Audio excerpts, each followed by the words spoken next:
Today, we're digging into a really interesting set of data out of St. John's, Arizona. We've got survey results, a strategic plan, basically looking hard at consumer habits and the local food scene there. That's right. And our mission really is to explore this disconnect. You have this community that genuinely wants to buy local, support their neighbors, That strong desire. a very strong desire. But the economic reality, some system failures, they just push people to shop elsewhere. It's a real paradox. And it boils down to this one stat that just jumps out. Residents are driving, on average, a 72-mile round trip just for affordable groceries. 72 miles. Yeah. In a pretty isolated rural part of Arizona. Exactly. That's not just annoying. It's a huge cost in time, gas, money that's just leaping out of the community. They call it economic leakage. Precisely. That spending isn't circulating locally. Okay, so let's unpack this. What are people in St. John's actually eating day to day? Well, the first thing that stands out is this huge commitment to cooking at home.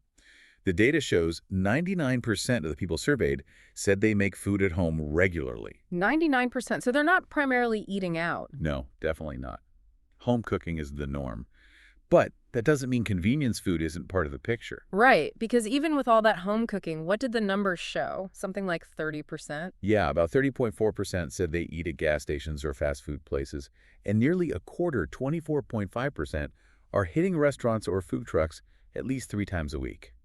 Okay, so there's still a significant reliance on prepared or quick options. It suggests, time pressures, maybe gaps in what they can get easily. It certainly points to that.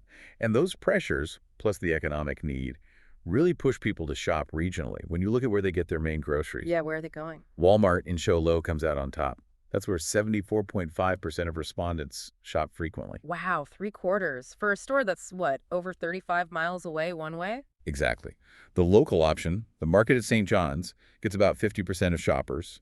And Safeway over in Eager, that's another town nearby, gets 49%. So half the community is using the local market, and another half uses the Safeway. But that big Walmart trip seems to be the major stock-up for most. It seems that way. Yeah. And this reliance on driving distances, the difficulty getting basics, it connects directly to the need for food assistance programs. Ah, right. The safety net aspect. Yeah, we see 10.8% using food boxes, almost 7% using food pantries. It just underscores that even with these long drives, food security is still a major issue for some folks. These programs are vital. Absolutely crucial. Which brings us back to that paradox. If half are trying to shop local, why are three-quarters still making that long drive? The desire is there, clearly. The desire is incredibly strong. But something's broken. Here's where it gets really interesting, looking at why. Exactly, because the survey numbers on local support are, frankly, amazing. You've got 89.2% saying they want to support local farmers. Almost 90%. And over 90% believe buying local helps the whole community. And get this, 86.7% say they trust local producers more than big corporations. They trust them more, but they're still driving 72 miles. Right. The trust is there, the goodwill is there, but the local retail options just aren't meeting the need. There are systemic barriers forcing people away. The survey really dug into why people avoid certain local places. And it wasn't just one thing, was it? No, it covered 4 main complaints: a high price, B, low quality, C, bland selection, and D, poor customer service. Are there deeper supply chain problems because it's so remote? Yes. It suggests it's a bit of both. The strategic plan does acknowledge the tough logistics. That definitely affects price and selection. But expired products, poor service, Right. those feel more like internal, fixable problems. Right. It's a pattern of dissatisfaction across several local spots. Yes, widespread dissatisfaction. It's like the local businesses are unintentionally undermining that community desire to support them. Which leads us straight to the heart of it, the price. You can talk goodwill all day, but that 72-mile trip becomes non-negotiable when you see the food insecurity numbers. Absolutely. And those numbers are stark. Out of 50 respondents, 34 said their food ran out because they couldn't afford more. Wow. Over 2/3? And 30 respondents said they couldn't afford balanced meals. That's not just occasional hardship. That's chronic food scarcity for a significant portion of people. And the strategic plan puts a number on the price difference, right? That comparison. Yes. We did a comparative analysis. A standard basket of groceries at the local St. John's market. It's 27.8% more expensive than the national average. 27.8%. That's huge. It's a massive premium. For any family, but especially low-income families, that's an overwhelming barrier. It basically dictates where they shop. And think about what that does to federal assistance like SNAP. Oh, it's devastating. If you're a SNAP recipient, spending your benefits at the local market means you instantly lose almost 28% of your buying power. The program is meant to provide a certain level of support, and that local premium just wipes out a chunk of it. You're penalized for shopping local. Functionally, yes. So, to get close to the intended value of their benefits, actually, to get just a 1% gain over the national average, they have to make that 110-mile round trip to the Walmart in Sholo 110 miles. just to break even, essentially, Mm-hmm. on their SNFP benefits. They're forced to choose, Mm-hmm. spend a lot on gas and time, or lose nearly a third of their food budget shopping nearby. When you put it like that, the 72-mile average trip makes perfect, if painful, economic sense. It's survival. It absolutely is. Okay, so cost is the killer. What other barriers came up?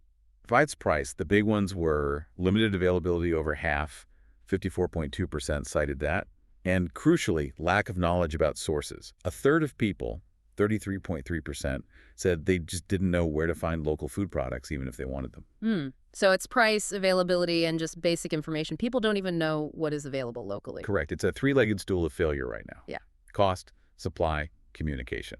All right, let's flip this. Let's talk opportunity. Because if the desire is that strong, the potential must be there if these gaps can be filled. Exactly. The sources clearly show the community is ready for investment. The demand is there. The local supply just needs help catching up. So where's the biggest mismatch? Where's the lowest hanging fruit for investment? The data points to three really high potential areas where consumer demand vastly outstrips current local production interest. Okay, lay them out for us. Number one. Number one, meat and poultry. We saw 97 respondents saying they want to buy local meat, but only 30 showed interest in producing it. Huge gap, especially in ranching country. Massive opportunity for local ranchers, maybe a local butcher or a small processing facility. People trust local meat producers, remember. They want to buy it. Makes sense. Okay, number two. Dairy products. 80 people want local milk, cheese, yogurt. Production interest, almost non-existent, just 14 people. Wow.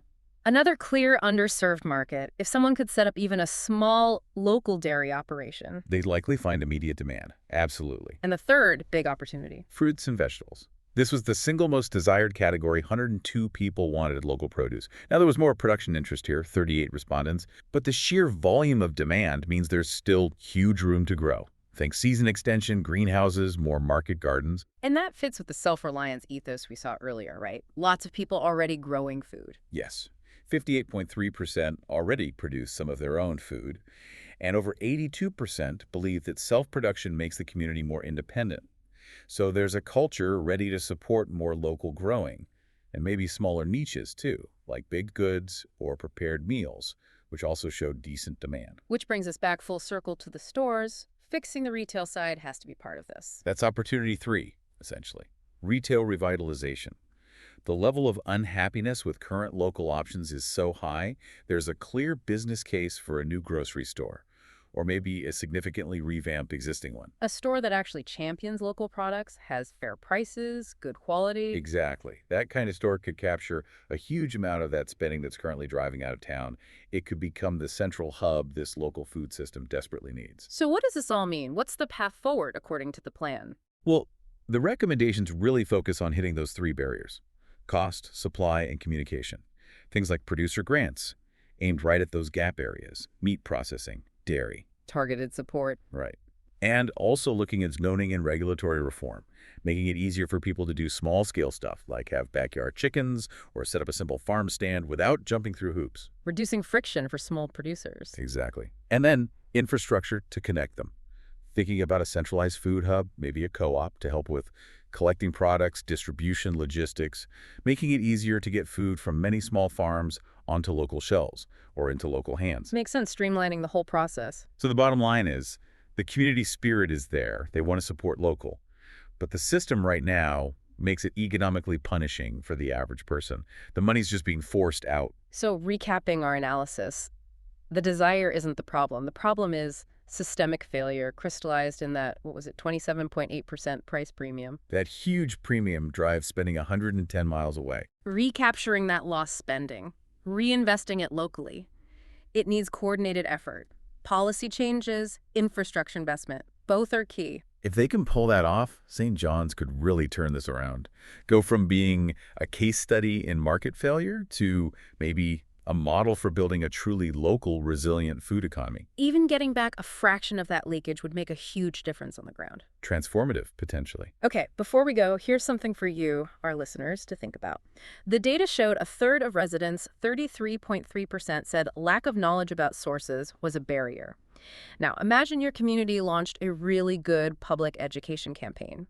Maybe just a simple, comprehensive online directory, easy to use, listing every local farm, producer, market stand. How quickly could that one piece of information infrastructure start to shrink that 72-mile travel gap? It's interesting, isn't it? Sometimes the fix isn't some massive new program. Sometimes it's just better information, better connection, makes you think. We'll see you next time for the next deep dive.